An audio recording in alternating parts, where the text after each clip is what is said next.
Alors, comme nous l'avons évoqué, avec le détail du scénario, on a eu besoin d'avoir des images fortes qui représentent des scènes ou des scènes où on présente plusieurs personnages. Voilà. Donc en fait, même avant même de commencer réellement la première planche de notre manga, on a d'abord créé des artworks en fait où on présente certains personnages.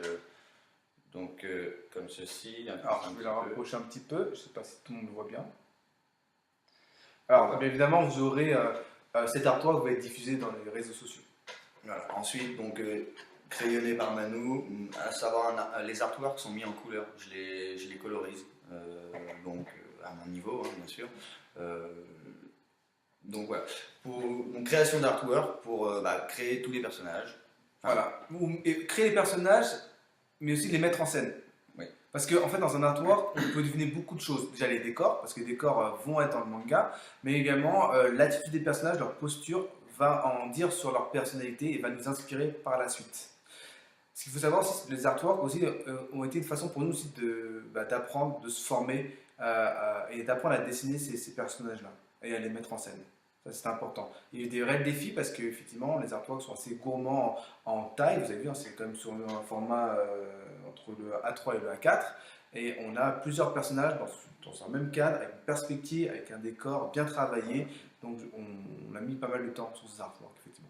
Et Guillaume, du coup, son travail aussi, il a appris, parce que tu as appris tout ce travail de colorisation. La colorisation, je connaissais absolument pas. Enfin, j'avais déjà fait quelques essais avant, mais bon, c'était pas non plus euh, extraordinaire. Attention, je veux pas dire que c'est extraordinaire encore maintenant, hein, mais je pense que voilà, avec tous les artworks qui ont été faits, ça permet,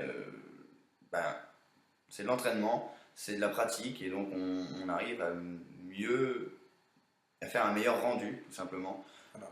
Et par la suite, donc du coup, quand je suis au stade du crayonné, eh ben, ce que je vais faire, c'est que quand je vais buter sur une case ou sur un personnage, je ne me rappelle plus trop comment le dessiner, dans quelle posture pour révéler sa personnalité, ou il manque des éléments pour un décor, eh ben, je vais repiocher dans ces artworks. Donc finalement, ce sont des fils conducteurs, des petites imageries dans chaque chapitre qui ressortent et qui finalement constituent une référence. C'est aussi un référentiel qui me sert pour moi, mais également pour Guillaume, pour son travail informatique.